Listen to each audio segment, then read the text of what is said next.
Puji nama Tuhan. Selamat malam semuanya. Haleluya. Coba yang setengah-setengah bilang kiri kanan. Semangat. Ya, harus semangat. Kemarin tema firman Tuhan tentang apa? Ada yang tahu? Hah? Ya, pokoknya intinya begini. Satu-satunya tanda orang penuh Roh Kudus adalah apa? Dengan terdengar suara bahasa asing atau bahasa roh. Nah, hari ini tema saya yaitu tingkatan bahasa roh. Jadi ternyata bahasa roh itu punya tingkatan. Ya, tingkatan. Coba semuanya buka di dalam 1 Korintus 14. 1 Korintus 14, 18, 19. Sudah ketemu semua? Ya, nggak apa-apa. Kalau udah ketemu bilang amin. Ya, baca 1, 2, 18, 3. Aku mengucap syukur kepada Allah bahwa aku berkata-kata dengan bahasa roh lebih daripada kamu semua. 19, 1, 2, 3. Tetapi dalam pertemuan jemaat, aku lebih suka mengucapkan 5 kata yang dapat dimengerti untuk mengajar orang lain juga daripada beribu-ribu kata dengan bahasa roh. Nah, ternyata Paulus mengalami satu pengalaman di mana ini yang tidak dijelaskan oleh rasul-rasul lain. Kapan kira-kira Paulus penuh Roh Kudus? Masih ingat nggak? Waktu dia pernah mengalami apa dulu? Ini apa? Dia mengalami apa? Buta. Terus kemudian dia didoakan, dibaptis, kemudian dia penuh dengan Roh Kudus, dan dia sempat mengasingkan diri itu di padang, kalau nggak salah padang Arab ya. Di tanah Arab dia mengasingkan diri, itu mungkin namanya sekarang sekolah Alkitab. Tidak terlalu banyak dijelaskan, namanya juga lagi sekolah. Kemudian dia terjun di dalam pelayanan, dan di sini dia mengalami pengalaman pribadi dengan Tuhan. Dan di ayat 18 ini coba kita perhatikan. Aku, itu Paulus, berkata-kata dengan bahasa roh. Berarti beda ya dengan bahasa yang kemarin, dengan pikiran, dengan akal budi, itu beda. Ya, lebih daripada kamu semua. Nah, ternyata di ayat 19 dijelaskan lebih baik 5 kata yang dapat dimengerti daripada beribu-ribu bahasa roh. Ini maksudnya apa? Maksudnya ketika dalam ibadah mengajar, contohnya saya berkhotbah. Jadi Paulus ini mengatakan ini waktu dia mengajar atau berkhotbah kepada jemaat di Korintus. Apa yang dia katakan?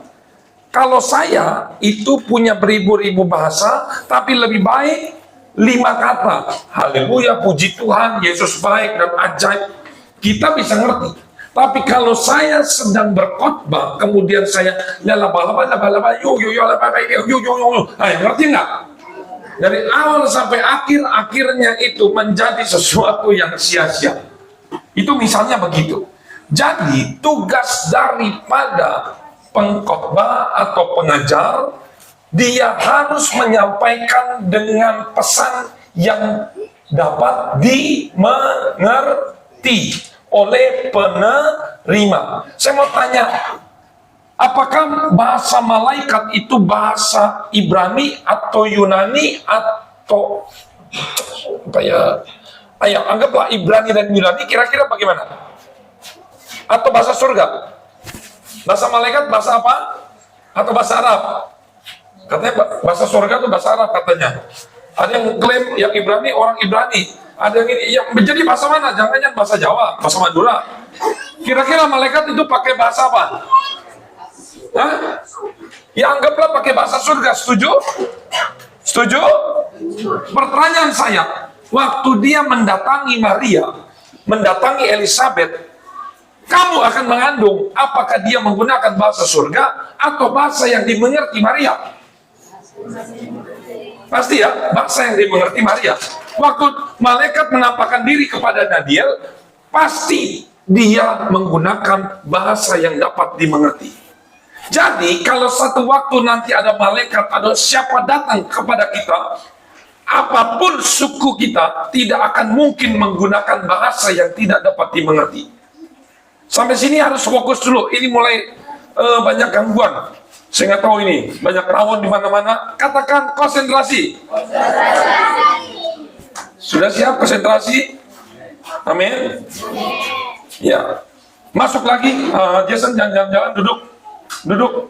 Jangan ada yang bolak-balik.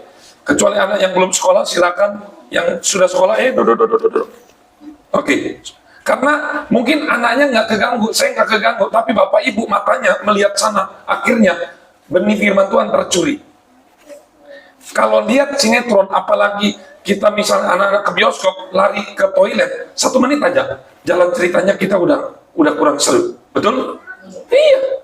Sama juga dengan firman Tuhan. Awas ya anak-anak kita, ya tuh yang bocil di bawah 5 tahun silakan. Tapi matanya tetap harus di sini. Lihat di sini. Tadi saya sampai mana? Masih ingat? Saya mana tadi? Ucapan saya? Malaikat, betul. Malaikat itu pasti mengucapkan bahasa yang dapat dimengerti. Makanya kalau saya berkhotbah itu meskipun saya penuh dengan Roh Kudus, punya banyak bahasa, kosakatanya beribu-ribu, menjadi tidak ada faedahnya, seperti nggak ada maknanya. Tapi itu bermakna bagi saya sendiri, tetapi tidak mempunyai kelebihan untuk orang lain. Lebih baik saya berkhotbah menggunakan bahasa Indonesia daripada berkhotbah menggunakan bahasa Roh. Betul ya? Karena ketika saya berkhotbah dengan bahasa Indonesia, yang mendengar bisa mengerti dan mengatakan amin. Nah, tetapi di lain sisi kita tahu berarti Paulus kalau berkata beribu-ribu berarti sama dengan siapa di sini anak-anak pernah pegang kamus bahasa Indonesia? Pernah? Di dalam kamus bahasa Indonesia ada apa? Kosa kata. Ada berapa? 100, 200, 300 atau lebih? Lebih, beribu-ribu. Sama juga, ternyata Paulus ketika berdoa di dalam bahasa Roh, dia tingkatannya udah seperti tingkatan dewasa. Tingkatan yang paling awal saya bagi dari beberapa. Biasanya kalau bahasa Roh itu pertama kali itu mirip seperti, saya bagi seperti anak baru lahir. Katakan anak baru lahir. Bahasa apa yang digunakan anak baru lahir? Ayo.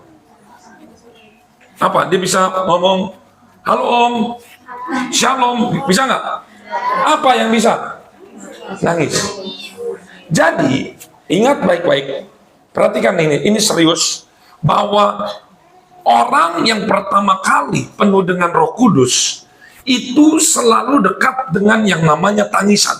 Bahkan bukan hanya tangisan biasa, tetapi ini tangisan yang sampai lebih bagus, lebih mirip mengerang. Ingat kejadian Hana. Waktu Hana itu Siapa? Nabinya siapa? Samuel. Jadi Hana itu mandul. Waktu Hana itu mandul, dia itu berdoa kepada Tuhan. Imamnya siapa? Namanya Eli. Betul. Nah kemudian lagi dia berdoa. Berdoanya nangis, bukan nangis biasa. Nangisnya seperti mengerang. Mengerang itu kayak gimana? Ayo, mengerang. Pernah lihat anak kecil tantrum yang nangisnya nggak berhenti-berhenti? Pernah? Kalau udah diem, dicoel sedikit, lagi nangis lagi. Betul? Itu sama seperti itu, mengerang. Nah, yang saya dorong, orang yang mau penuh dengan Roh Kudus, lihat.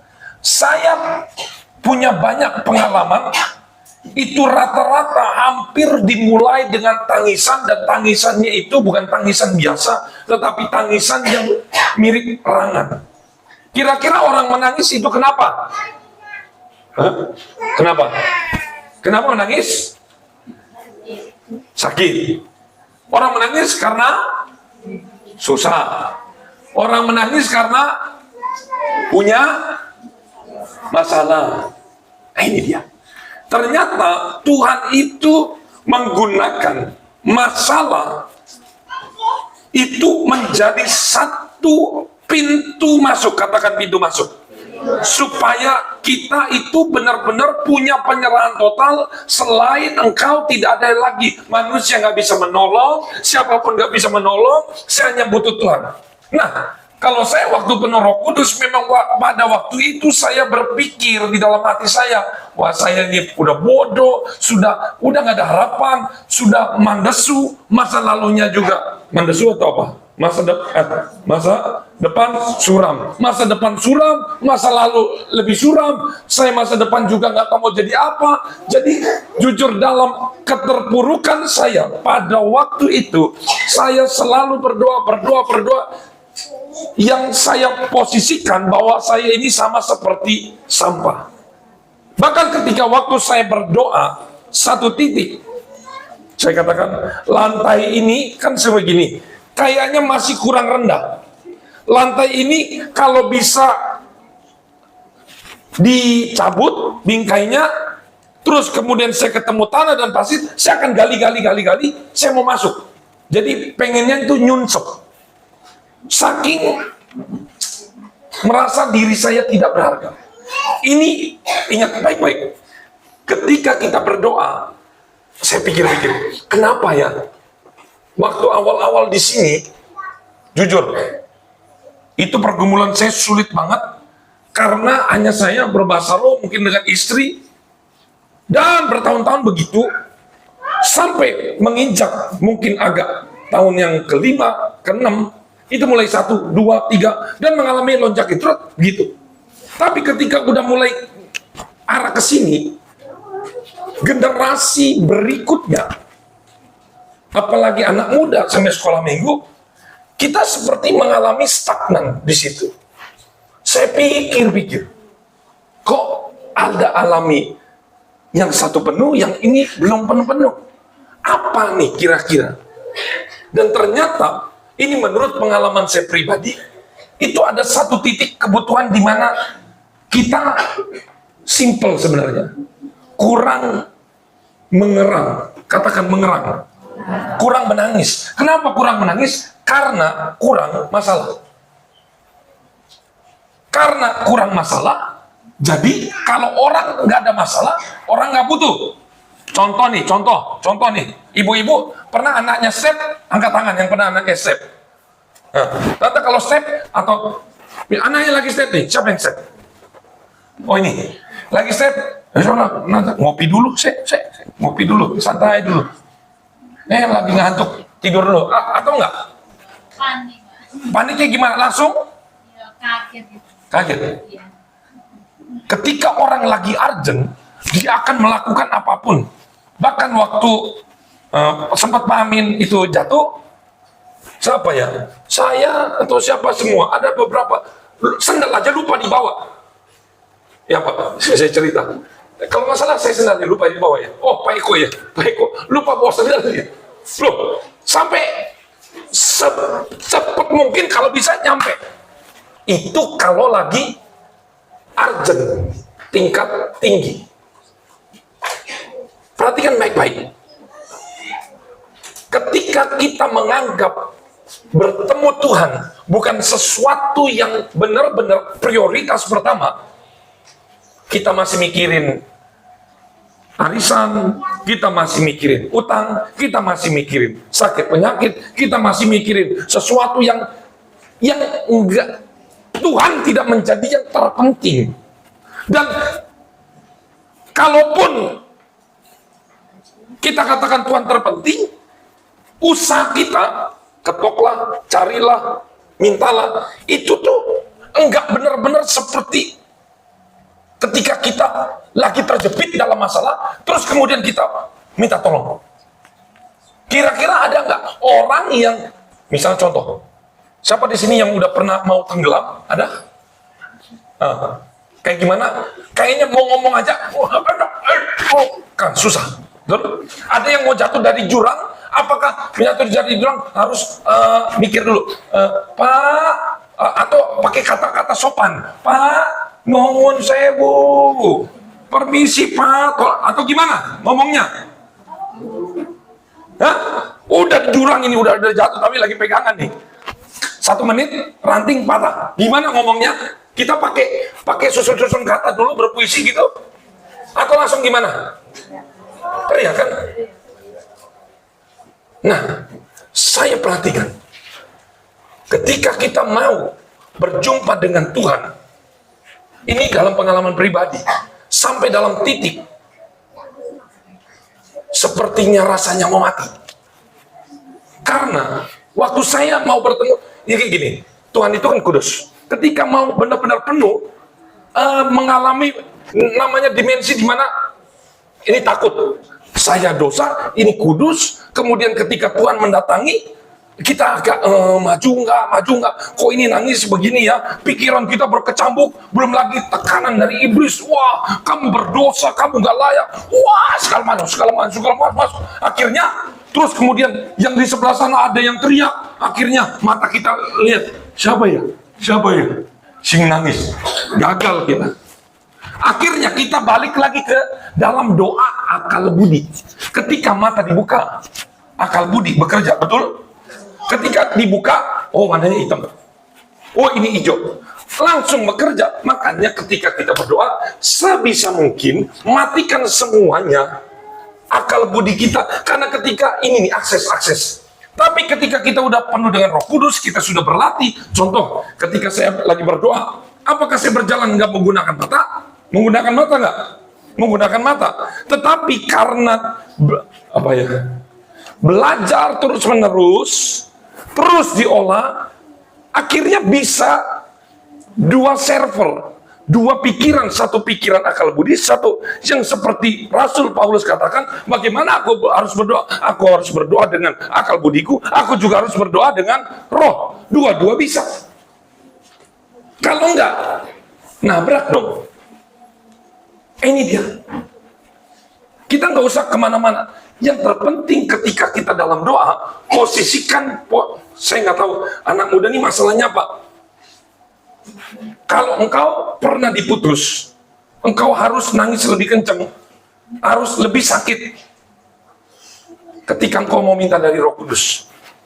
Kalau misalnya 1 sampai 100, kita nangis sama pacar, galau 70 sama Tuhan, kasih yang lebih tinggi lagi. Itu saya nggak tahu ya, pacar. Apa kalian mikirin masa depannya? Mikirin pekerjaan mungkin?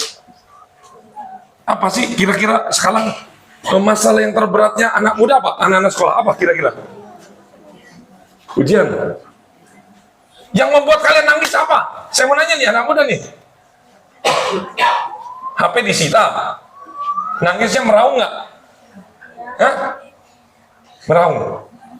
Coba, kira-kira masalah apa anak muda yang sampai benar-benar nangisnya sakit? Apa?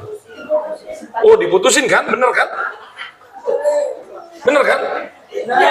Tuh. Meskipun nggak punya pacar juga, atau jomblo terus, nembak nggak diterima juga, nyesek terus.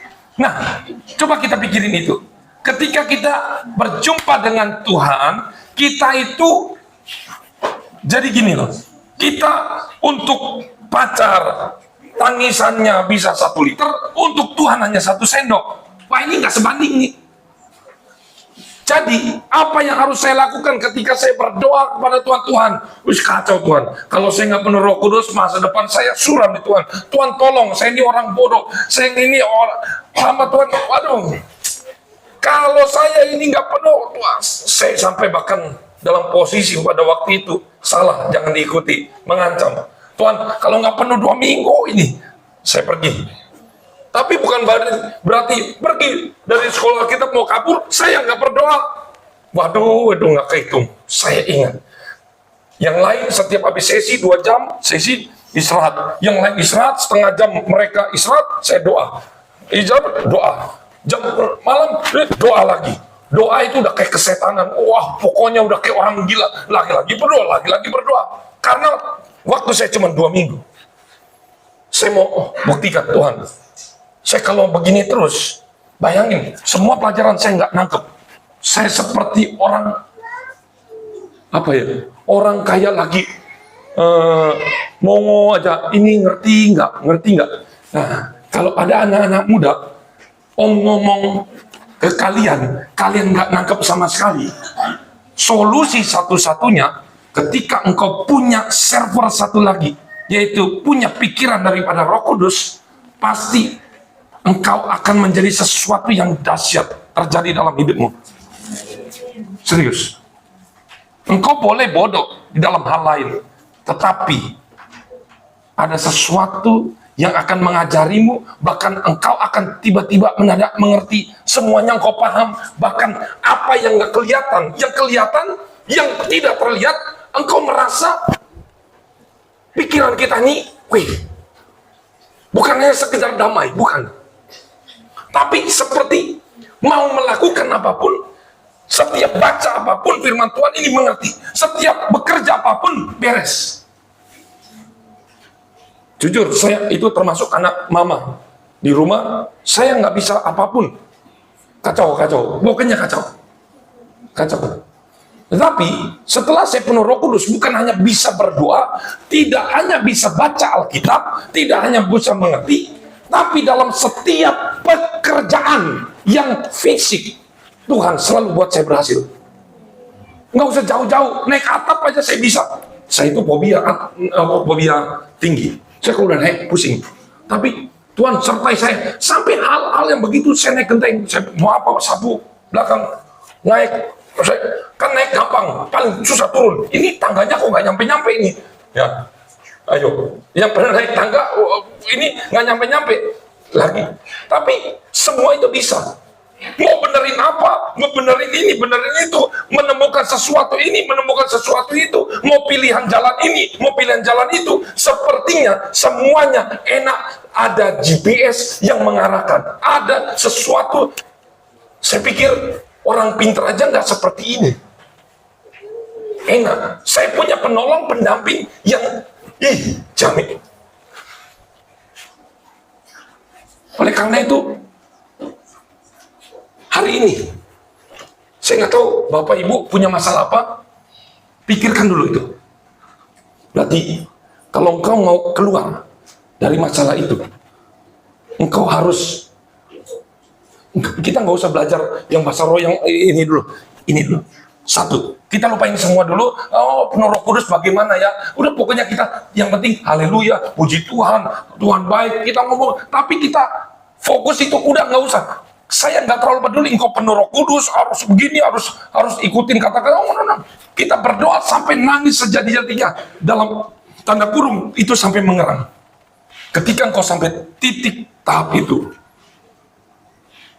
maka saya yakin pintu gerbang itu sudah sangat-sangat dekat penuh dengan Roh Kudus.